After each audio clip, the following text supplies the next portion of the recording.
Ahora estamos progresando por el libro de Hechos en este curso, Hechos 29, porque Dios está escribiendo un nuevo capítulo en nosotros. Pero en capítulo 17 hemos comenzado el segundo viaje misionero. Recuerdas que Pablo se separó de Bernabé, ahora está con Sila. Y hemos visto que él ha circuncidado a Timoteo. Ya Timoteo es un hijo espiritual. Y recuerdas por un llamado, una visión en la noche de un hombre de Macedonia diciendo, ven y ayúdanos. Ellos ya salieron de Asia y llegaron a Macedonia, que es Grecia hoy en día.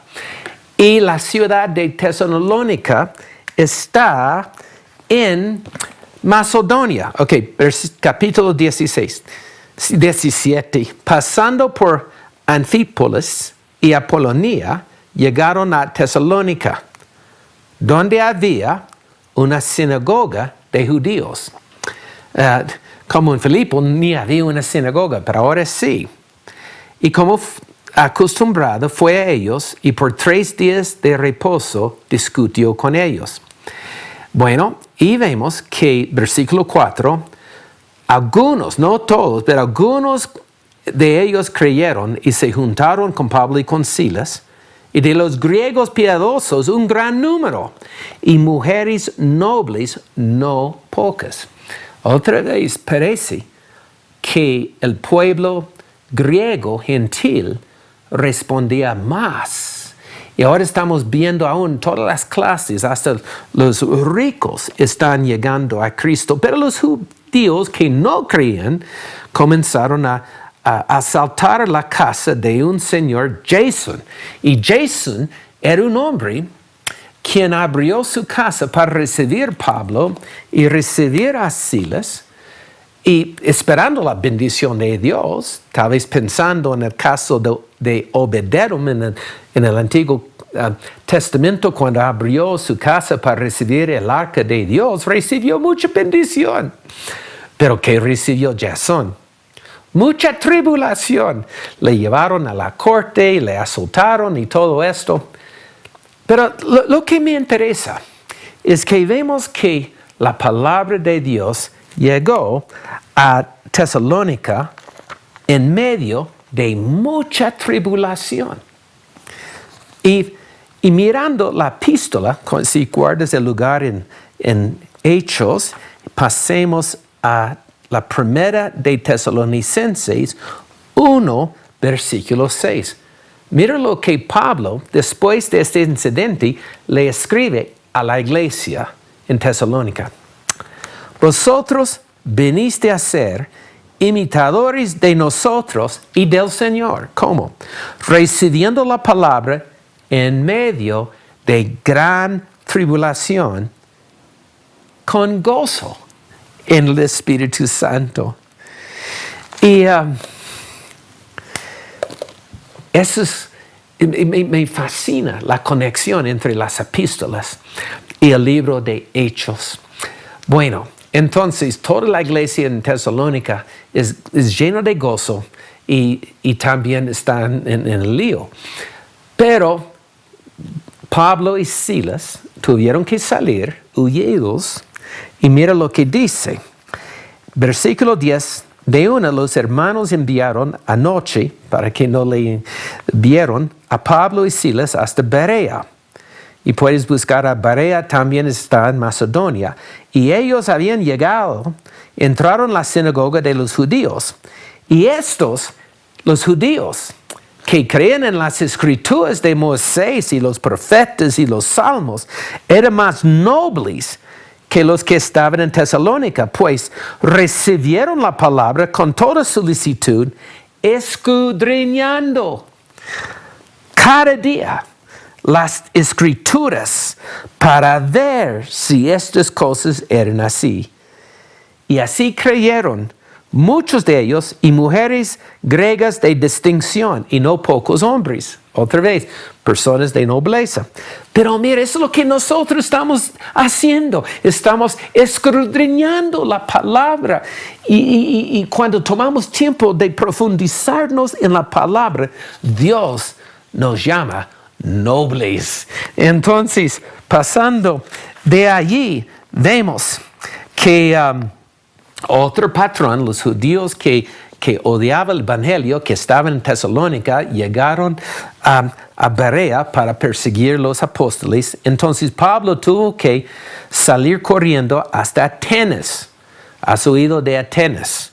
Porque era la ciudad famosa de ser el centro de la filosofía, de los élites en pensamientos, en literatura, en poesía y más que todo en la filosofía.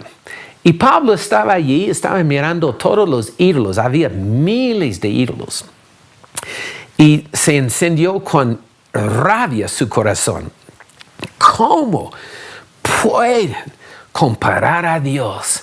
Hay un ídolo hecho de las manos de un hombre. Y realmente me duele cuando yo veo los ídolos aquí en Medellín. Y yo veo gente inteligente sentándose al frente de un ídolo que no puede hablar, que fue hecho de una persona en un taller con un cigarrillo, en una cerveza en la mano, y adorando a este ídolo. Y a veces yo tengo ganas de gritar por la ventana del carro, solo es una muñeca. Debes abrir los ojos. O tal vez como Isaías debemos burlarnos de adorando algo hecho de madera. Pero Pablo comenzó a predicar y fue invitado a un centro de filosofía donde todos los más élites en educación, en los libros, lo recibieron para escuchar, porque la Biblia dice, ellos tenían ganas para escuchar cualquier cosa nueva. En el griego quería decir, son como pájaros picando cualquier cosa. Y Pablo abre la boca y él ve un ídolo, pero antes, que dice, al Dios no conocido. Había miles de ídolos, y todos tenían nombres. Pero hay un Dios no conocido. Y este fue el ídolo más importante y tiene mucha historia. Y Pablo dice, a que vosotros adoráis, pues sin conocerle, es a quien yo os anuncio. O sea, Pablo dice, yo sé quién es el Dios desconocido. Es el único Dios quien resucitó a Jesús de la muerte. No es un Dios que se queda en las nubes, es el Dios que ha invadido nuestra historia y envió a Jesús, quien murió en la cruz y después de 3 días resucitó de la muerte. Entonces, y Pablo también, él cita poesía de los griegos, la filosofía. Pablo era muy educado tratando de llegar a su corazón. Y dice en versículo 26, de una sangre ha hecho todo el linaje de los hombres. O sea, realmente no hay razas, hay una sola raza, se llama la raza humana. Todos tenemos la misma sangre. Para que habiten sobre la faz de la tierra, que les ha perfegido el orden de los tiempos y los límites de su habitación. ¿Para qué buscan a Dios? Si en alguna manera, palpando, pueden hallarle, aunque ciertamente no está lejos de cada uno de nosotros. Dios está diciendo que Él ha determinado antes de la fundación del mundo, donde tú ibas a nacer y vivir, y Dios te puso en Medellín. Dios ha hecho los límites, y todo es para que busquemos a conocer, palpar, sentir y conocer a Dios verdadero. Y Él después habla que todos se arrepienten y habla de la fe y habla del día cuando todos van a ser resucitados y encontrarnos en el día de juicio. Pero la reacción cuando oyeron de la resurrección de los muertos, unos se burlaban y otros decían, ya te oiremos cerca de esto otra vez. Y dice que algunos, no muchos, pero algunos, y algunos filósofos conocidos, pero algunas personas dicen que Pablo no tuvo mucho éxito como tenían las otras ciudades. Y yo sé cómo es. Hace poco yo volví a la Universidad de Yale en New Haven, Connecticut, y el ambiente es de super intelectuales y sentía la resistencia a Jesucristo. Pero sin embargo, debemos hablarles las enseñéis. No debemos tratar de impresionarles. Jesús dijo, alimenta mis ovejas, no dijo, alimenta mis jirafas. Debemos hablar con denuedo y confianza en las enseñéis. Y yo creo que tal vez Pablo se arrepintió de haber tratado de impresionarles con su inteligencia. Solo es una teoría, pero es interesante en la y terminamos con eso, primero de Corintios, capítulo 2. Pablo dice, pues, vamos a comenzar en 1. Así que, hermanos, cuando fui a vosotros, y este fue después de Atenas, aprendió algo. Cuando fui a vosotros para anunciaros el testimonio de Dios, no fui con excelencia de palabras o de sabiduría. Y tal vez en Atenas él fue con excelencia de ser un buen orador y con la sabiduría de este mundo, citando poesía y otros libros. Y dice, pues me propuse no saber entre vosotros cosa alguna, sino a Jesucristo y a este crucificado. Yo estuve entre vosotros con debilidad y mucho temor y temblor.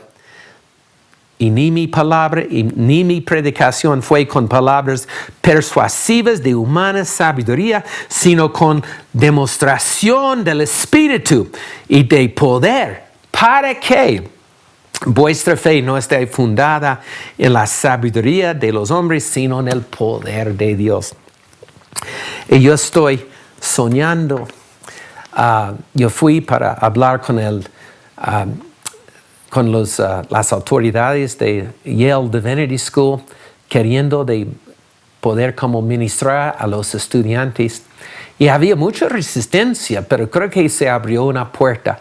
Y yo sueño de entrar a la capilla en Yale y predicar a Jesús y la experiencia con el Espíritu Santo. Y no voy a tratar de persuadirlos con mi inteligencia. Yo simplemente voy a presentarles la persona viva de Jesús y dejar que el Espíritu Santo les toque. Yo estoy soñando de un avivamiento en las universidades de Ivy League, Yale, Harvard, Princeton, y todos fueron fundados para glorificar a Jesús.